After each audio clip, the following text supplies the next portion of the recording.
प्यारे साथियों, जय भीम, जय भारत, जय संविधान,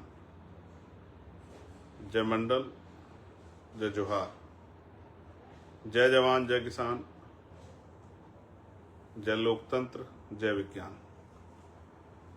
आज का ये लाइव, इसमें थोड़ी सी देरी भी हुई है। देरी के लिए मुझे खेद है। देरी इसलिए हुई कि मैं लोकसभा में था और जो अनुदान मांगे हैं उन पे सेकंड बैच की अपनी बात रख रहा था और कोशिश कर रहा था कि अपने नगीना लोकसभा क्षेत्र में जो आवश्यकताएं हैं हमारे यहाँ, सबसे बड़ी जो रोजगार, जिसकी वजह से हमारे लोकसभा क्षेत्र के लोगों को बहुत दूर दूर तक जाके काम करना पड़ता है। कोई पंजाब, लुधियाना, हरियाणा जाता है, लुधियाना में जाता है, जालंधर में जाता है, अमृतसर जाता है, और कोई हरियाणा में जाके काम करता है, गुड़गांव में, पलवल, फरीदाबाद में। कुछ लोग दिल्ली आते हैं, कुछ लोग मुंबई जाते हैं, कुछ लोग हैदराबाद जाते हैं, कुछ लोग गुजरात जाते हैं। उसी को लेकर मैं बात रख रहा था, इसलिए मुझे देरी हुई। लेकिन क्योंकि महत्वपूर्ण है इसलिए मुझे आपसे चर्चा करनी थी कि आपसे बात हो जाए। 15 मार्च ऐतिहासिक दिन है आजाद समाज पार्टी के लिए और बहुजन समाज के लिए।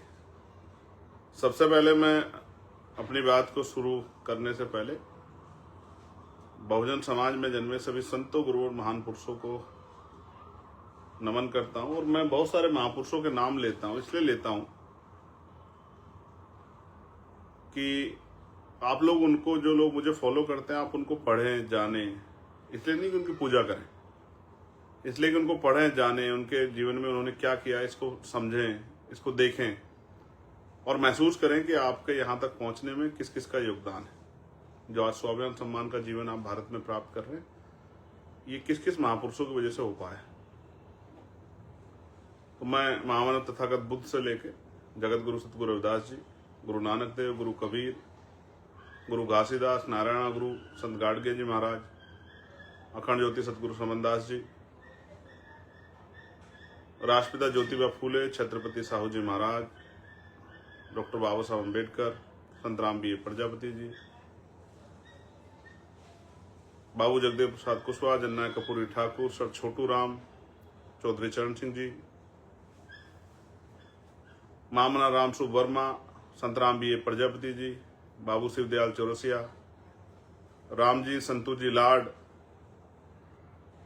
परमानंद लोधी जी, माँ अहिल्याबाई होलकर, माँ उदा देव पासी, माँ झलकारी बाई, माँ फातिमा शेख, माँ फूलन देवी, देश के तमाम अमर शहीद जवान जिन्होंने देश के लिए बलिदान दिया, मान्यवर दीना भाना वाल्मीकि साहब, मान्यवर काशीराम साहब, महाराजा लाखन पासी, महाराजा बिजली पासी, और भी बहुत सारे ऐसे रहबर हैं जिनमें प्यारेलाल यादव, ईवी प्यारा रामानायकर स्वामी। एक लेगेसी है बड़े लंबी।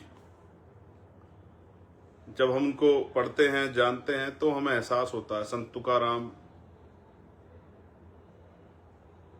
ये एक इतिहास है और मैं नौजवानों से स्पेशली कहना चाहता हूं कि वो पढ़ें, क्योंकि बिना किसी चीज को पढ़े, जाने बिना हम लोग उस विषय पे काम महत्वपूर्ण तरीके से नहीं कर सकते हैं। काम कर सकते हैं लेकिन महत्वपूर्ण तरीके से कामयाबी की तरफ रिजल्ट ओरिएंटेड प्रोग्राम या ऑब्जेक्टिव को ध्यान में, लक्ष्य को ध्यान में रखकर कार्यक्रम, प्रोग्राम या संघर्ष नहीं कर सकते हैं। जब भी जरा सी कोई इस तरह की घटना होगी या इस तरह की चर्चा होगी तो हम लोग अपने लक्ष्य से भटक सकते हैं। इसलिए लगातार हम लोग कैडर कार्यक्रम चलाते हैं। तो ये दिन विशेष क्यों? विशेष इसलिए है कि रहबरे आजम मान्यवर साहब श्री काशीराम, जिनको पंजाब में बाबू काशीराम कहते हैं, देश भर में बहुजन नायक कहते हैं, उनकी जयंती है 15 मार्च को। और जब हमने आजाद समाज पार्टी बनाई तो कुछ दिनों बाद हमें पता लगा, जब इलेक्शन कमीशन ने हमें लेटर भेजा कि आजाद समाज पार्टी नाम से ऑलरेडी एक पार्टी रजिस्टर्ड है, तो आप इसके नाम के सामने कोई और नाम ऐड कर दीजिए। जैसे शिवसेना है, शिवसेना के साथ यूबीटी, और दूसरी जब टुकड़े होकर बन गए हैं तो वो एक और बन गए हैं, दूसरा शिंदे ग्रुप बन गया है।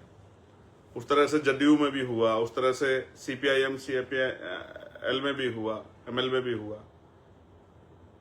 इसलिए उन्होंने ये सुझाव दिया, तो हमें लगा कि जिन महापुरुषों के आदर्शों पे हम लोग दल बना रहे हैं, वो क्योंकि बड़ी वो है, फूले, साहू, अंबेडकर, बिरसा मुंडा जी, तमाम हमारे पिछड़े वर्ग के महापुरुष, और मैं वीपी सिंह जी को भी धन्यवाद दूंगा। वीपी सिंह जी को भी, चाहे परिस्थिति कुछ भी रही हो, लेकिन एक बड़ा फैसला था। हालांकि उस फैसले के पीछे बहुत सारा जो संघर्ष था, वो मान्यवर काशीराम साहब का जो बोट क्लब पे धरना चला 45 दिन, या और से अलग भी जो तमाम हमारे नेता लड़ रहे थे उस समय, उनका भी एक बहुत बड़ा रोल था कि उस तरह का दबाव बना था। लेकिन वीपी सिंह जी ने बड़ा फैसला लिया, इसलिए मैं वीपी सिंह जी का भी धन्यवाद करूंगा। तो मान्यवर काशीराम साहब का नाम हमने तब ऐड किया, और हम कोशिश कर रहे हैं कि उनका जो अधूरा सपना है, एक चेले का ये फर्ज बनता है, एक शिष्य का ये फर्ज बनता है कि अपने गुरु के अधूरे सपने को पूरा करे। तो आजाद समाज पार्टी के माध्यम से हम लोग जो हैं, क्योंकि उनसे हमने चलना सीखा, उनको देख देख के, उनको पढ़ के हम लोगों ने संघर्ष करना सीखा, और सीख रहे हैं अभी तक भी। तो जब वो कहते हैं कि मुर्दा लोग मिशन नहीं चलाते और जिंदा लोग मिशन को रुकने नहीं देते, तो हम लोगों को संदेश मिलता है कि मिशन चलाने के लिए अपने आप को जिंदा दिखाना जरूरी है, उसके लिए संघर्ष करना जरूरी है।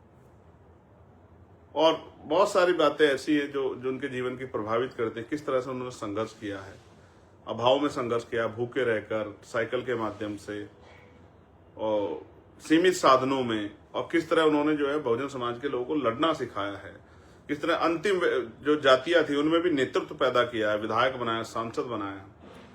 आज तक पिछड़े वर्ग की जो अपने आप को पार्टियां कहती है, वो भी नहीं बना पाएगी इतने सांसद विधायक जितने इस आंदोलन ने, जो मान्यवर काशीराम साहब ने शुरू किया, उसने बनाए। इसलिए मैं उनको नेता मानता हूं। बहुत कम पैसे से लोगों को राजनीति करना सिखाया, और राजनीतिक शक्ति कि वोट की वैल्यू क्या है, वोट से क्या निर्माण होगा, उसका क्या परिणाम होगा, ये लोगों तक घर घर जाके बताया। और संत जिनको कहते हैं, मैं इसलिए उनको संत के तौर पे भी, मैं इधर उधर की बात नहीं करता, मैं उनसे ज्यादा प्रभावित क्यों, उसका कारण एकमात्र ये है, जो बहुत इंपॉर्टेंट है, कि वो हमसे कुछ लेके नहीं गए। उन्होंने जो कुछ दिया इस समाज को दिया, बहुजन समाज को। उन्होंने कोई संपत्ति नहीं बनाई, जो उन्होंने संकल्प किए थे समाज से, एज ए लीडर उन्होंने उनको पूरा किया। इसलिए मैं उनसे बहुत प्रभावित हूं, और मैं अपने जीवन के अंतिम सांस तक कोशिश करूंगा, अगर मेरा शरीर चलता रहा तो मैं उनके सपने को पूरा करने के साथ साथ अपने जीवन के अंतिम समय तक इस कर्ज को उतारने का प्रयास करूंगा, जो मैं अपने महापुरुषों का अपने ऊपर समझता हूं। संपत्ति नहीं बनाई, हालांकि बहुत कठोर फैसला था कि उन्होंने परिवार भी नहीं आगे बढ़ाया, वो कभी घर नहीं लौटे, उन्होंने अपने लिए कोई जमीन नहीं खरीदी, और एक एक पैसा जुटा के समाज से, आज तो लोग मतलब आलोचना के तौर पे कहते हैं कि चंदा लेते हैं, लेकिन उस चंदे को उन्होंने अपनी शक्ति बनाया, और उन्होंने नारा दिया कि जो सहारा देगा वो सहारा भी देगा। इसलिए हमें अपने लोगों का सहारा लेना, अपने लोगों को प्रेरित करना है कि वो अपने आंदोलन को ताकत देने के लिए, जो आंदोलन उनके बच्चों के लिए, उनके आने वाली जनरेशन के लिए, वर्तमान में उनको स्वाभिमान सम्मान का जीवन दिलाने के लिए जो संघर्ष चल रहा है, उसमें वो योगदान करें, जिससे हमें किसी दूसरे की तरफ ना देखना पड़े। क्योंकि ये सत्य है, जो आपको सहारा देगा वो इशारा भी देगा। इसलिए अपने लोगों को सहारा देने के लिए तैयार किया। जो भूखे प्यासे लोग थे वो भी अपने जेब से कुछ पैसा बचा के मान्यवर काशीराम साहब को देते थे। इसलिए मैं उनको, क्योंकि उन्होंने मुर्दों में, जो लोग ये सोचते थे, मुर्दे का मतलब ये नहीं कि मरा हुआ होता है आदमी वो मुर्दा होता है, जो जिंदा तो होता है लेकिन वो अपने अधिकारों के प्रति लड़ता, वो भी मुर्दा होता है। कहते हैं किसी सिर्फ सांसों का रुकना मौत नहीं होती, जिसका जमीर मर जाता है वो मर जाता है। जो हार मान चुका वो भी मुर्दा ही, जो अपनी लड़ाई नहीं लड़ सकता। ऐसे लोगों को जबान दी, ऐसे लोगों के अंदर हिम्मत पैदा की, और कभी अपने जीते जी उन्होंने ये आरोप नहीं लगने दिया कि ये पार्टी या संगठन, ये मूवमेंट एक जाति का है, या काशीराम साहब एक जाति को प्रोटेक्ट करते हैं। और बहुजन समाज के बाकी लोगों को दूर रखते हैं, ऐसा नहीं किया। उन्होंने पूरा प्रयास किया कि जो बहुजन आंदोलन है वो बहुजन समाज के तौर पे दिखाई भी दे। हम लोग उस प्रयास को आगे बढ़ा भी रहे। और वो कहते थे कि दल बनाना आसान है, पार्टी बनाना आसान, लेकिन बहुजन समाज बनाना मुश्किल है।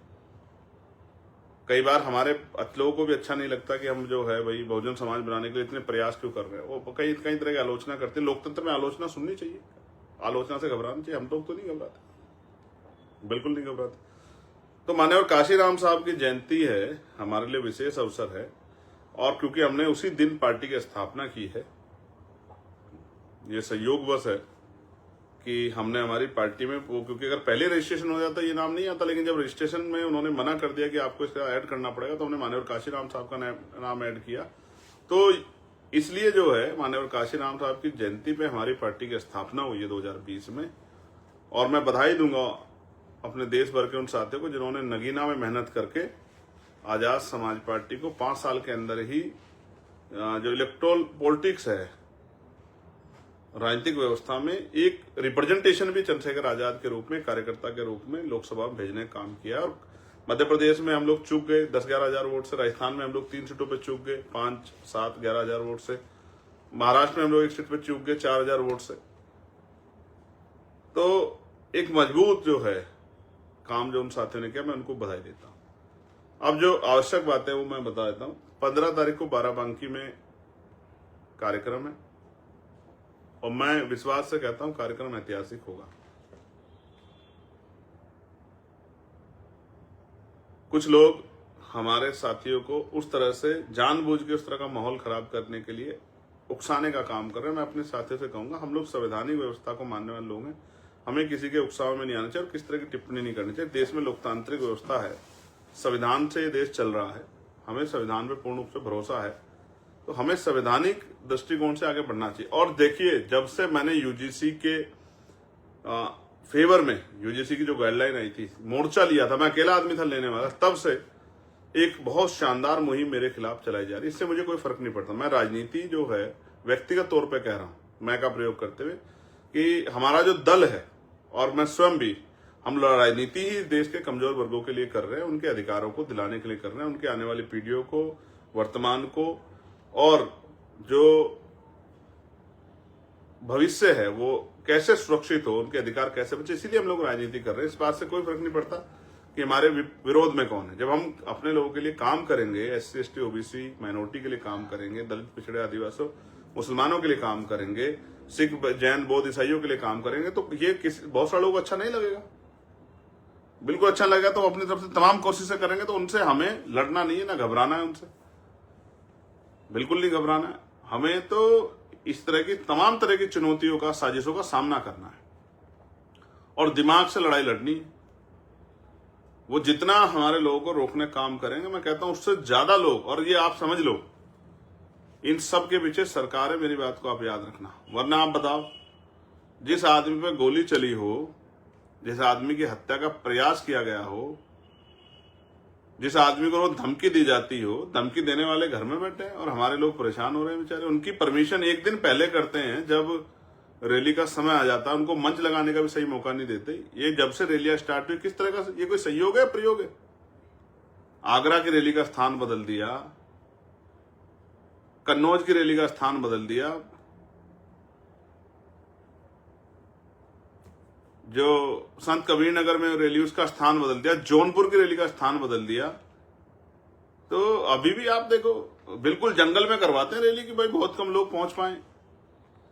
पूरा एडी चोटी का जोड़ लगाते हैं अपने आकाओं को खुश करने के लिए अधिकारी बेचारे, कि हम लोग ये साबित कर दें कि सरकार देखिए सर, हमने वहां बिल्कुल सहयोग नहीं किया, बहुत दूर कर दिया, देखिए बहुत कम लोग आए, नजदीक होती तो बहुत ज्यादा लोग आते। इस तरह का पूरा प्रयास करते हैं। लेकिन मैं उनको कहना चाहता हूं, भाई माहौल बदल रहा है, मौसम बदल रहा है। कमजोर वर्गों को समझ आ गया कि जो आज सत्ता में नहीं है तब उनके साथ नहीं खड़े, कल सत्ता में होंगे तो उनके लिए कैसे खड़े हो जाएंगे। आज तो ज्यादा समाज के साथ खड़े होकर दिखाना था। यूजीसी की जो गाइडलाइन है उसमें बहुत सारे लोगों के चेहरे बेनकाब किए हैं। जो लोग कहते थे हम दलित पिछड़ों के हितैषी हैं, और जो मुसलमानों का हाल है वो भी छिपा नहीं किससे। आप देख लो सीओ साहब क्या कह रहे हैं संभल में, देखिए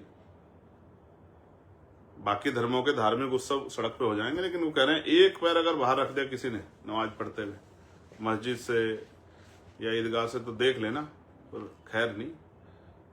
और वो कह रहे हैं कि साहब ईरान पे आप क्यों कर रहे हो, ईरान पे यहाँ क्यों प्रोटेस्ट, क्यों हाय तौबा कर रहे हो?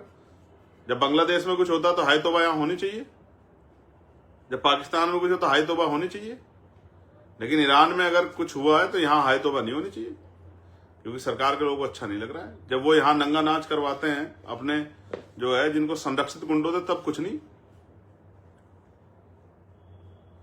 यही बातों को हमें समझना है कि वो चाहते क्या हैं और वो उनका लक्ष्य क्या है।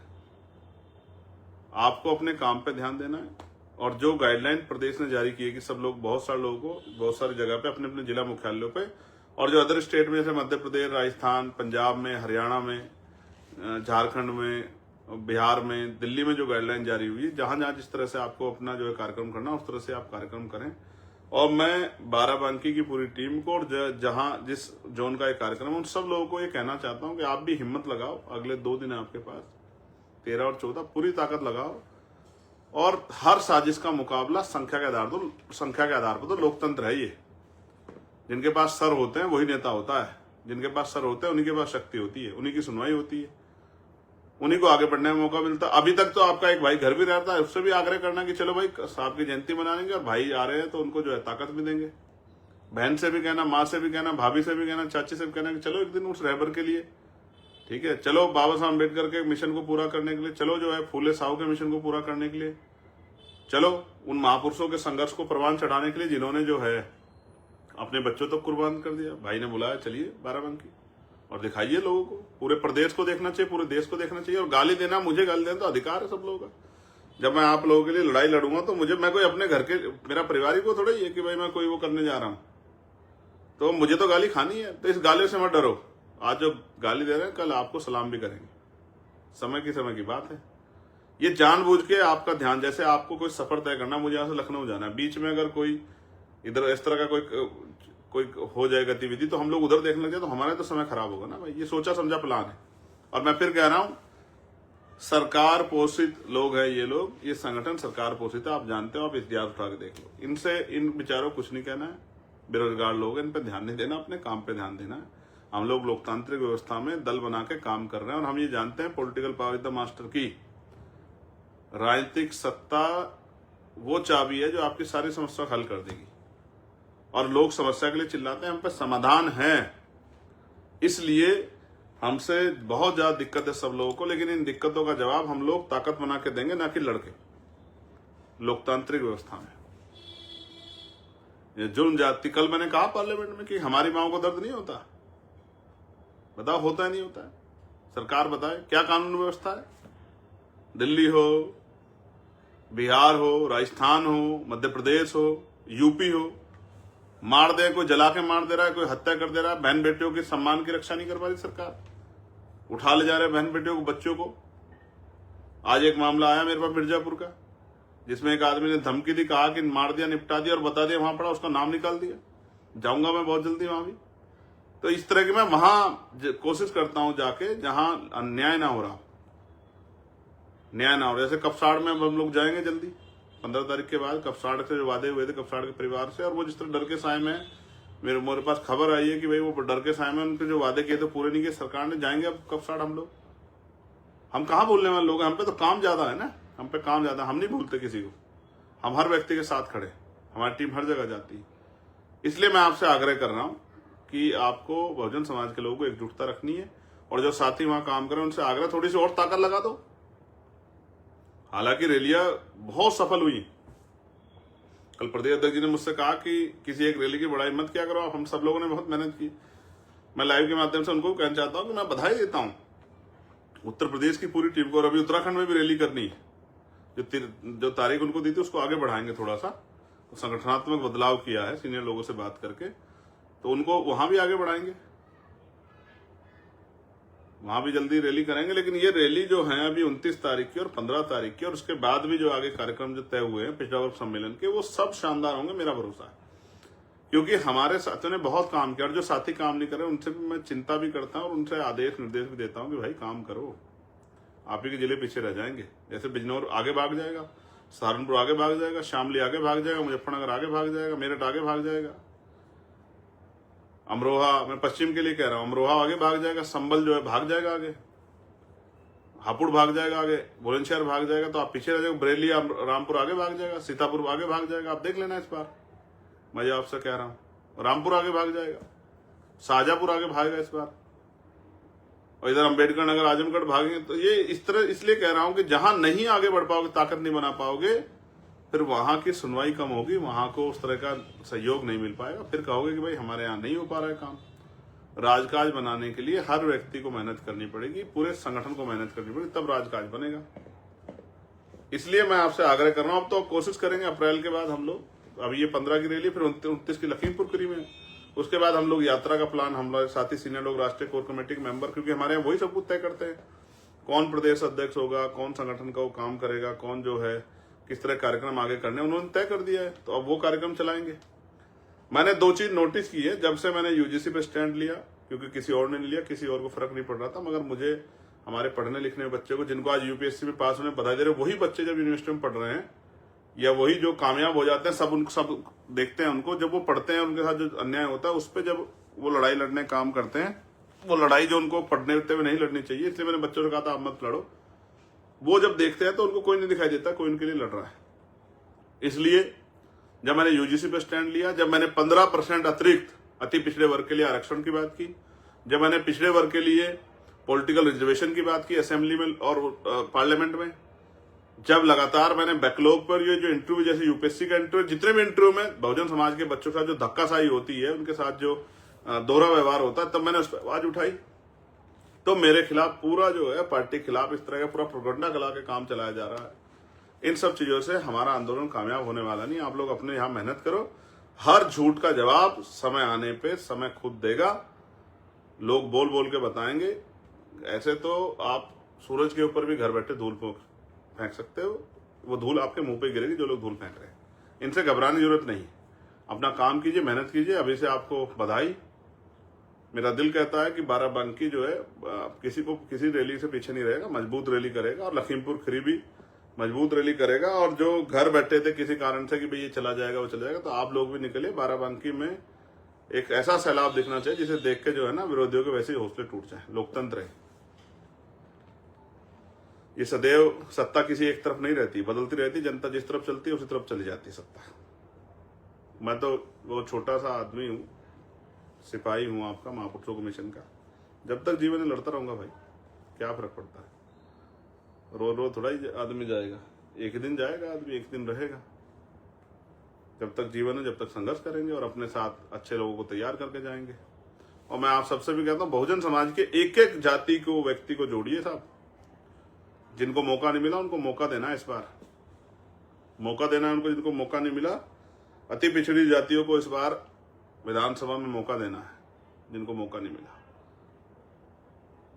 मुस्लिम समाज के भाइयों को भी संख्या के आधार पर, शेड्यूल कास्ट के भी उन सीटों पे जहां शेड्यूल कास्ट की संख्या अच्छी है, वहां जनरल सीटों पे भी शेड्यूल कास्ट के भाइयों को, नौजवान साथियों को लड़ाएंगे जो लोग संघर्ष कर रहे हैं। उन पे पैसा भी नहीं होगा तो पैसा इकट्ठा करेंगे चंदा मांग मांग के जनता से, और पैसा चंदा इकट्ठा करके वहीं से वहां के लोगों से उनको लड़ाएंगे और विधायक बना के असेंबली भेजेंगे। क्योंकि अब अमीरों का राज नहीं है, गरीबों के बच्चों को भी मौका मिलेगा। गरीब के बेटे भी विधानसभा जाएंगे, लोगों की आवाज बनेंगे, और इस प्रदेश में वो करके दिखाएंगे जो कभी नहीं हुआ। गरीबों की आवाज बनेंगे, गरीबों के जो सरकार आएगी, लोग कहा करेंगे गरीबों की सरकार है, किसानों की सरकार है, नौजवानों की सरकार है, बहन बेटियों के सम्मान वाली सरकार है। और जो वादे चाहे पुलिस के भाइयों के साथ किए हो, जो होमगार्ड भाइयों के साथ, पीआरडी के जवानों के साथ, आशा आंगनबाड़ी बहनों को मैंने ही मांग उठाई। अभी देखिए कल भी मानदेय उनको जो है दैनिक वेतन की जगह उनको वो मिलना चाहिए। मानदेय की जगह उनको मंथली जो है वो मिलनी चाहिए, सैलरी मिलनी चाहिए। ऐसे ही भोजन माता, पंचायत सहायक, रोजगार सेवक, इनके विषय भी उठाने हैं, जोरदार तरीके से उठाने हैं। पीआरडी के जवानों का, होमगार्ड भाइयों का विषय उठाना है, ठीक है। आशा आंगनबाड़ी बहनों के विषय उठाने। इस तरह से ही जो जो विषय हमारे सामने आ जाएगा उन सब के विषय उठा के, और सफाई कर्मचारी जो हमारे भाई काम कर रहे हैं ठेकेदारी पे, उनकी भी समस्या का जड़ से इलाज करना है, पक्की नौकरी देनी है, शिविर में उतरना उनका बंद करना है। ये गुंडागर्दी की जो सरकारों ने काम किया सबको बंद करके, और कमजोर वर्गों के हक अधिकारों की रक्षा करनी, उनको सम्मान का जीवन देना और जुर्म जाति अन्य अत्याचार को रोकना है। अंत में 15 तारीख को आपसे मुलाकात होगी बाराबंकी में। आप सबके लिए मंगल कामनाएं और अभी से माननीय काशीराम साहब की जयंती की आपको हार्दिक बधाई और धन्यवाद आप सभी का। और बाराबंकी के साथियों को विशेष संदेश, किसी चीज पर ध्यान मत दिए, मजबूती से अपने कार्यक्रम कराइए और सबका जवाब, कहते हैं ना जब सूरज निकलता है सबको दिखता है, सबको जवाब। जैसे क्रिकेट में एक वो है ना कि भाई मुंह से नहीं बोलना है, सारी आलोचना का जवाब बल्ले से देना है, बॉल से देना है। तो आप सबका जवाब बटन से दीजिए। इस बार 2027 में आजाद समाज पार्टी का बटन दबा के सबको जवाब दीजिए। इतनी शालीनता से मेहनत करिए, इतनी चुपचाप मेहनत कीजिए कि जब रिजल्ट आए तो इतना शोर मचे कि लोग डर जाएं, जैसे नगीना में वो कर रहे थे कि भाई ये कैसे हो गया। आपकी मेहनत को सलाम। जय भीम, जय भारत, जय संविधान, जय मंडल, जय